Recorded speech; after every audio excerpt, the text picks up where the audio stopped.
विद्यार्थी मित्रांनो, चालक पोलीस की जिल्हा पोलीस, आता तुम्ही समजून घ्या. या वर्षी चालक पोलीसला खूप कमी जागा आहेत, म्हणजे जवळपास 500 पेक्षा कमी जागा आहेत. आणि एका जागेसाठी 10 विद्यार्थी जरी लेखी परीक्षेला बसले तरी 5,000 विद्यार्थी लेखी परीक्षेला बसतील. समजा 10 ऐवजी 12 पट विद्यार्थी घेतले, 13 पट घेतले तर जास्तीत जास्त 7,000 विद्यार्थी लेखी परीक्षेला घेणार आहेत. आता ह्यासाठी आपण उदाहरण घेऊ पुणे शहर पोलीसचं. चालक पदाच्या 100च्या आसपास जागा आहेत आणि जिल्हा पोलीसच्या 1700च्या आसपास जागा आहेत.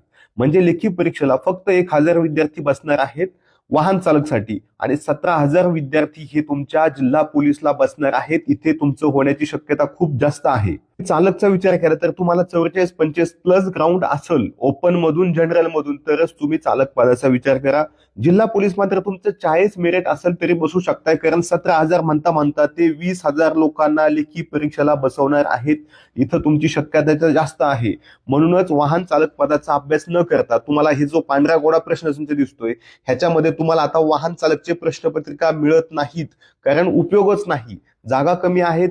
तर तुम्हाला जास्तीत जास्त व्यवस्थित योग्य अभ्यास केला पाहिजे. नको तो अभ्यास टाळण्यासाठी पांढरा गोडा प्रश्नसंच मधून तुम्हाला वाहन चालकचे पेपर आता मिळणार नाहीत, आणि तुम्ही ते वाहन चालकचे पेपर करत पण बसू नका, कारण सगळ्या महाराष्ट्रात फक्त 7,000 विद्यार्थी लेखी परीक्षेला बसणार आहेत जास्तीत जास्त.